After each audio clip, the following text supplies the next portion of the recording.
안녕하십니까. 이번 영상은 전에 한번 이 안드로이드 스마트폰 어플로 이 와이파이 정보를 입력을 해서 뭐 이런 식으로 정보를 입력해 놓고 이 전송 버튼으로 이제 ESP3이나 뭐 ESP8266의 CPU에 전송을 해서 거기서 이제 내부 메모리에 저장해서 스핍스를 활용하는 영상을 찍었었는데 이번 영상에서 좀 더 자세하고 구체적으로 그리고 코드 설명까지 그렇게 좀 더 자세하게 한 번 더 영상을 다루겠습니다. 먼저 이 환경을 구축하기 위해서 제가 유튜브 하단에 링크를 남겨드릴 건데 거기서 이제 아이오닉을 사용하기 위해서 준비해야 되는 몇 가지 과정이 있습니다. SDK도 추가를 해야 되고 뭐 안드로이드 스튜디오, Git, 비주얼 코드 등의 설치를 다 따라 하시고 나서 그리고 나서 이 영상을 봐주시고 그대로 해주시면 되겠습니다. 그래서 최종적으로 이 영상을 보고 하셨을 때 ESP8266과 ESP32로 와이파이 정보를 이 스마트폰 어플로 전송할 수 있게 되는 과정을 설명하겠습니다. 먼저 아이오닉 이 다큐먼트가 있는데요. 이건 구글에 그냥 아이오닉을 검색하시면 여기 아이오닉 프레임워크가 있습니다. 여기 클릭하셔서 get started를 눌러도 되고 그냥 여기서 바로 다큐먼트에 들어오셔서 여러 가지 정보가 있습니다. 뭐 배포를 어떻게 하냐, 레이아웃, 뭐 앵귤러, 리액트, 프레임워크에 관한 설명도 있고 일단 저 같은 경우에 버전을 5로 설정해서 사용했습니다. 그래서 여기서 일단 기본적으로 보셔야 될 거는 여기 네이티브에 들어오시면 뭐 API들도 있고 이제 제가 사용했던 이 API가 있는데요. 여기서 BLE가 있습니다. 여기 GitHub에 자세하게 이런 내용들이 나와 있고 물론 이게 이 특정 API들이 자세하지 않은 것들도 있습니다. 여기 여러 가지를 찾아봤는데 뭐 블루투스 L이라던가 뭐 다른 것들도 많긴 한데 잘 관리되거나 완성도가 높은 것을 잘 찾아서 하시면 되겠습니다. 그리고 이 CLI 설명도 있는데 일단 프로젝트를 먼저 생성하면서 설명드리겠습니다. 먼저 이제 어플을 제작할 프로젝트 폴더를 지정해 줍니다. 저 같은 경우에 그냥 C 드라이브에서 유저 어드민 데스크탑에 여기에 쭉 나열을 해뒀는데요. 여기서 이제 커맨드 창을 열어줍니다. 이 상태에서 아이오닉 그 링크에 맞춰서 설치를 다 하셨다면 아이오닉 스타트를 입력해줍니다. 그러면 이제 앱 제작 위자드를 사용할 건지 여부를 물어보는데 만약에 yes를 하시면 이런 웹이 열리면서 이 웹 환경에서 간편하게 제작을 할 수 있긴 합니다. 근데 저는 CLI 환경이 좀 더 디테일하고 더 제작하기에 편해서 저는 여기서 안 하고 CLI 환경에서 진행하겠습니다. 종료해주고 다시 여기서 열어줍니다. 아이오닉 스타트를 입력해주고 아까 반대로 노를 입력해줍니다. 프레임워크를 리액트, 뷰, 앵귤러가 있는데 셋 다 자료는 많이 있기 때문에 필요한 건 찾아보시고 저는 앵귤러로 진행하겠습니다. 프로젝트 네임을 오늘 날짜로 해서 생성하겠습니다. 이제 템플릿을 지정할 수가 있는데요. 이제 아이오닉의 장점이라고 볼 수 있는데 앱을 만들기 전에 그 앱의 전체적인 틀을 어떻게 구성할 건지에 대한 설정입니다. 그래서 만약에 탭스로 하시게 되면 세 가지의 탭이 등장해서 세 페이지를 꾸밀 수 있고 사이드 메뉴는 제가 따로 안 해봤는데 아마 내비게이션 바 같은 걸 하나 생성해서 리스트들을 왔다 갔다 할 수 있게 하는 것 같고 해보진 않았습니다. 그래서 저는 블랭크로 이 탭스랑 블랭크를 써봤는데 블랭크가 좀 더 간편하고 한 페이지에 담을 수 있어서 저는 블랭크를 선택해서 진행하겠습니다. 그래서 여기서부터 이제 쭉 디폴트로 진행을 하면 되는데요. 이 스타터 템플릿만 지정해주면 초기 설정은 끝납니다. 그래서 여기서 좀 기다려 주셔야 되는데 완료될 때까지 기다렸다가 정지하고 오겠습니다. 네, 이런 식으로 프로젝트 생성이 완료되었습니다. 프로젝트를 생성하면서 이런 워닝이 뜰 수 있는데 이것은 권장 사항이고 앱을 제작하는데 전혀 문제가 없으니까 그대로 쭉 진행해 주시면 되겠습니다. 네, 이런 식으로 템플릿만 지정하고 나면 모든 프로젝트 생성은 끝납니다. 이 상태에서 이제 커맨드 창을 종료해 주시면 해당 디렉토리에 프로젝트 파일이 생성된 걸 볼 수 있습니다. 여기 들어가시면 src 앱 홈 이렇게 해서 여기서 전체적인 어플의 디자인이나 타입스크립트 파일들이 생성이 됩니다. 그래서 이제 제가 제작했던 어플에 소스를 올려드릴 건데 그것을 여기 src 앱 홈에다가 그대로 덮어쓰기를 하시거나 코드를 긁어서 변경해 주시면 되겠습니다. 일단 제가 제작했던 어플의 소스를 한번 보겠습니다.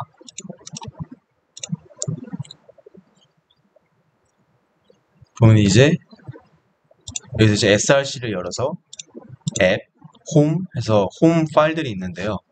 일단 HTML 파일입니다. 여기 보시면 이렇게 진행을 하겠습니다.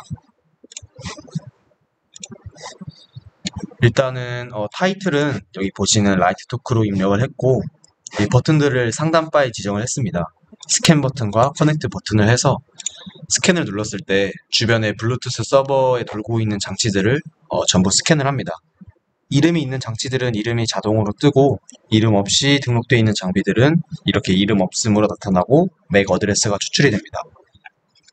이 과정은 어떻게 되어 있냐? 이제 스캔 버튼을 누르면 이제 스캔 함수가 실행이 됩니다. 그래서 여기 홈의 타입스크립트 파일에 스캔 함수를 찾아보면 디바이스 배열 안에 저장을 하고 BL이 아까 말씀드렸던 여기 네이티브에 BL이 API가 있습니다. 그래서 이거 설치에 대해서 먼저 설명을 드리겠습니다. 필요한 라이브러리들을 이제 API들을 설치를 해야 되는데 npm install 이런 명령어들이 있습니다. 이것을 어디서 실행시켜 주냐면 이런 식으로 프로젝트를 제작한 폴더에 들어오셔서 여기서 커맨드 창을 열어줍니다. 여기서 이제 하나씩 순서대로 설치를 해주시면 됩니다. npm install해서 저 같은 경우는 설치되어 있기 때문에 따로 진행하지 않겠습니다.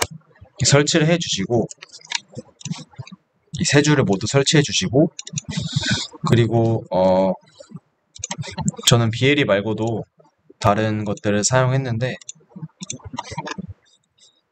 이것은 현재 직접적으로 쓰이진 않지만 어플을 제작할 때 용이한 것들이어서 추가를 했습니다. 이 스테이터스 바와 스플래시 스크린도 추가를 해줍니다. 그래서 여기 검색해 보시면 스테이터스 바 네, 여기 오셔서 여기 마찬가지로 npm 설치해 주시고 스플래시 스크린도 이렇게 설치를 해줍니다.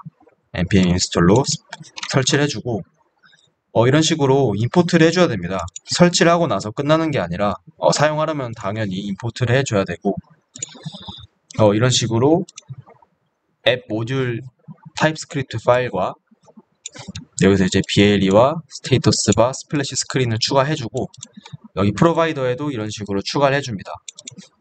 그리고 앱 컴포넌트에도 스플래시 스크린, 스테이터스 바 추가를 해줬고 스펙 파일에도 스플래시 스크린, 스테이터스 바 이런 식으로 추가가 되었습니다. 그리고 홈 파일에서도 보시면 네, 여기에는 따로 추가 안 해주셔도 됩니다.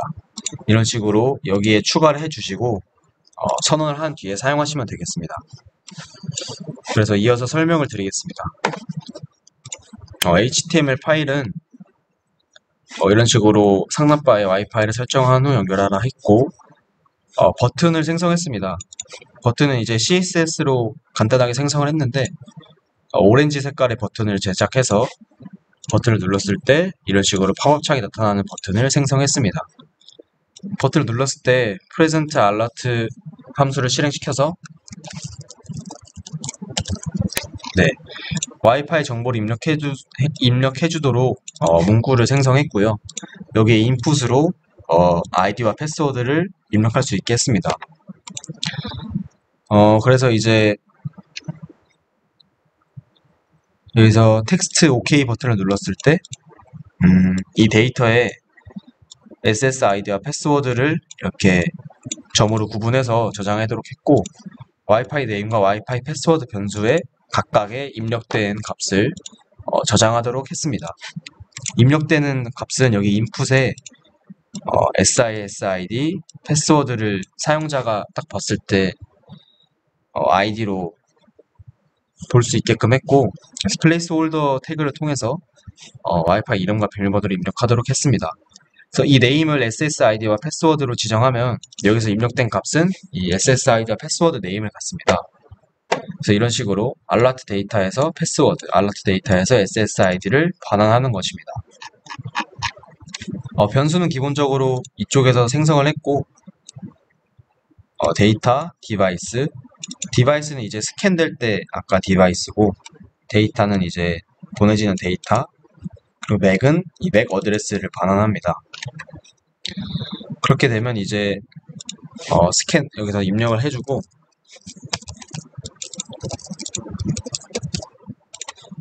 그래서 확인 버튼을 누르면 여기 저장된 변수들의 값을 불러오도록 했습니다. 네, 이 확인 버튼을 눌렀을 때 present alert 2 함수가 실행되면서 네, 이 함수가 실행이 됩니다. 그래서 알라트를 띄워주는데 메시지가 이렇게 나타나게 했습니다. 여기서 this 타입스크립트에서 사용하는, 그리고 자바스크립트에서도 잘 사용하는 this를 사용해서 와이파이 네임과 와이파이 패스워드를 이렇게 화면상에 나타나게 했습니다. 그렇게 사용자가 확인하고 나서 이 커넥트 버튼을 누르면, 네, 여기 커넥트 버튼을 누르면 이 커넥트 함수가 실행이 됩니다. 그래서 이 커넥트 함수는 BLE 서버에 직접 연결을 해서 접속을 한 뒤에 그 write 명령어로 데이터를 쓰게 했는데요. 이 UUID는 ESP32에 기본적으로 적용되어 있는 UUID입니다. 그래서 UUID에 대한 개념은 따로 공부를 하셔야 됩니다. 블루투스 통신을 하기 위해서 필수적으로 필요한 어떤 주소라고 할 수 있는데요. 그것은 이제 같은 칩이면 보통 동일한 아이디로 들어가 있고, 보통 맥 어드레스로 구분을 합니다. 그래서 이 맥 어드레스는 아까 처음에 설명드렸던 스캔 함수를 통해서 스캔을 하게 됩니다. 그래서 디바이스가 스캔되었을 때 이 on device discovered가 실행되면서, 만약에 그 디바이스 네임이 그 라이트 토크라는 이름을 갖고 있으면 이 맥이라는 변수 안에 그 아이디를 저장을 합니다. 그래서 여기 보시면 예를 들어서 플라워 케어라는 장치가 식별되었는데, 여기서 여기를 플라워 케어로 이렇게 하시면 이 장치에 접속되도록 하는 겁니다. 그래서 저 같은 경우엔 ESP32 아두이노 상에서 이 BLE 서버에 접속할 때 네, 여기에 BLE 디바이스가 이제 초기화를 할 때 라이트 토크라는 이름으로 실행되게 했습니다. 그래서 라이트 토크라는 장치가 여기에 식별이 되면 자동으로 그 맥 어드레스를 변수에 저장하고, 커넥트 버튼을 눌렀을 때 이렇게 여기 this 맥 자리에 그 맥 어드레스 주소가 들어가면서 그 장치에 write를 합니다. write는 이제 string to bytes라는 명령 함수를 통해서 this 데이터를 전송하는데, string to bytes는 이제 기본적으로 블루투스 통신은 스트링 그 자체를 보내는 게 아니라 패킷에 담아서 전송을 해야 됩니다. 그래서 데이터를 가공하기 위해서 위 함수를 실행했고, 각각의 예를 들어서 스트링이 헬로라는 게 있으면 각각의 인덱스마다 바이트로 변경을 해서 어레이에 담아서 저장을 하는 내용입니다. 그래서 this 데이터는 이제 아까 와이파이를 입력했던 여기서 이제 저장이 됩니다. 와이파이를 입력하고 OK 버튼을 누르면 데이터 부분에 데이터 SSID와 와이파이 패스워드가 이 반점을 기준으로 구분해서 입력이 됩니다. 그래서 그 값이 이제 write로 전송이 되면 아두이노 상에서 처리를 합니다. 인덱스를 이 반점으로 구분해서 앞부분을 이제 SSID, 그리고 뒷부분을 패스워드로 지정을 해서 이렇게 세이브를 해서 이 스핍스에서 다루게 됩니다. 네, SSID와 패스워드를 프린트해서 저장을 하게 되는 구성입니다. 이런 식으로 이제 HTML 파일과 타입스크립트 파일을 설명을 해드렸는데요. 좀 간단합니다. 그래서 어떻게 이 라이브러리, 이 API를 활용하느냐 그 차이일 뿐이지, 그리고 타입스크립트는 대부분 자바스크립트와 비슷한 부분이 많기 때문에 자바스크립트를 어느 정도 알고 계시다면 타입스크립트도 입문하시기에 편리할 것입니다. 그래서 이 소스 코드들을 제가 전부 그 유튜브에 링크를 해 둘 테니까 그대로 사용하시고, 이 아두이노 소스도 올려드리겠습니다. 얘는 이제 ESP32 전용으로 그대로 사용하시면 되고, 예를 들어서 아까 설명드렸던 이 부분을 변경하고 싶으시면 여기 원하는 이름을 입력해서 테스팅이라고 하던가 해서 여기서 마찬가지로 이 부분을 변경해 주시면 되겠습니다. 예를 들어서 뭐 이 같지 않은 이름을 하고 싶으면 뭐 컨테인 그 스트링이 이 값을 포함하고 있는 명령어를 사용할 수 있습니다. 그래서 그런 식으로 변경을 하셔서 사용해도 되고, 일단 기본적으로 제가 사용하고 있는 어플을 그대로 활용하시려면 이걸 그대로 사용하셔서 필요한 곳에 활용하시면 되겠습니다. 그리고 이제 추가적으로 아이오닉 프로젝트를 생성할 때 여기 CLI에 보시면 자세하게 나와 있습니다. 빌드하는 방법부터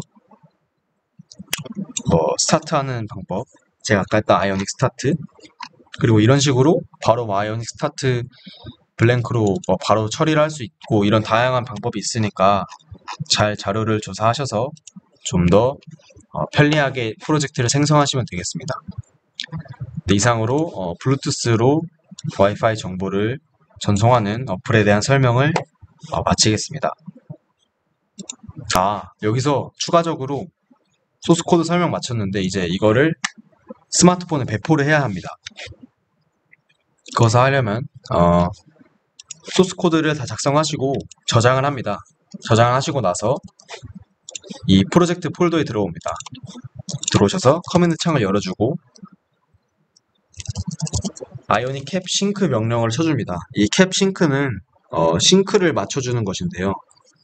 현재 이제 저장된 아이오닉 소스들을 동기화 시켜준다, 그런 개념으로 생각하시면 되겠습니다. 싱크를 입력해주고 아이오닉 캡 오픈 안드로이드 명령어를 쳐줍니다. 그렇게 되면 네, 이렇게 이 프로젝트를 안드로이드 스튜디오에서 열게 되는데요.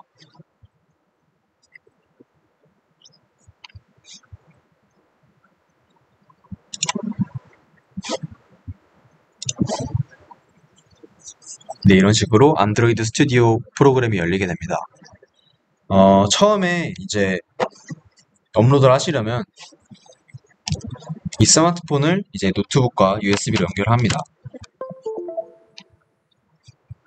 그리고 허용을 해주시면 여기 이제 자동으로 제 스마트폰이 등록이 됩니다.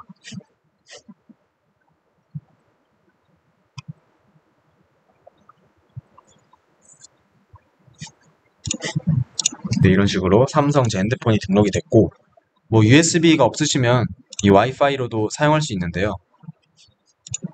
이 QR코드를 촬영하셔서 찍으시면 됩니다. 여기는 어디에 있냐면 네, 설정에 개발자 옵션에 들어갑니다. 개발자 옵션에 들어가셔서 무선 디버깅 표시가 있는데 여기서 켜주시고 이 QR코드를 클릭하시면 카메라가 열립니다. 이걸 촬영하시면 USB 없이도 디버깅을 할 수 있습니다.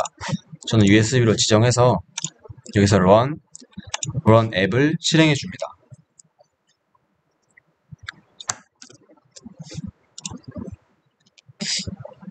네, 적용될 때까지 잠시 기다려 보겠습니다.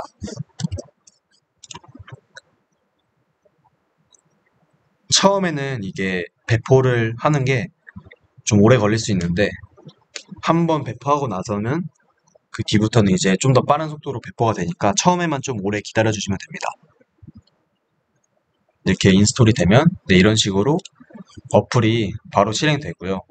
여기서 나가셔서 보시면 아마 여기 새로 생겼을 겁니다. 저는 여기에 옮겨뒀는데 이런 식으로 어플이 생성되게 됩니다. 근데 처음에 아마 제 기억에 이게 배포를 할 때 오류가 발생했었던 것 같은데 아마 그것을 해결하시려면 여기 파일에 세팅이 있습니다. 아마 자바 관련된 오류가 있을 텐데 빌드 툴에 여기 빌드 execution deployment에 들어오셔서 빌드 툴 그래들에 들어오시면 여기 그래들 JDK를 선택해 줍니다. 그래서 저 같은 경우에 이제 11 버전으로 변경을 해서 자바를 JDK를 선택을 해서 어플라이를 했을 때는 오류가 사라졌습니다. 그리고 예를 들어서 또 다른 오류들이 많이 발생하면 그 오류들에 대한 자료는 구글에 많이 있으니까 제가 겪어보지 못한 오류가 발생했을 때는 그대로 서치를 해서 진행해 주시면 됩니다. 그리고 이렇게 배포를 마쳤으면 이제 또 배포를 마친 뒤에 코드를 수정해서 다시 업로드를 하고 싶다. 그러면 예를 들어서 뭐 여기서 수정을 했다. 그러면 반드시 저장을 해주시고 커맨드 창에서 반드시 아이오닉 캡 싱크를 맞춰주셔야 됩니다.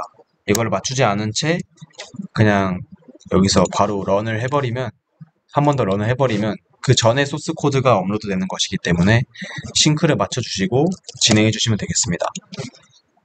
이로써 이제 영상을 마치겠습니다. 소스 코드를 그대로 사용하시면 아마 오류 없이 진행할 수 있을 겁니다. 네, 영상 마치겠습니다. 감사합니다.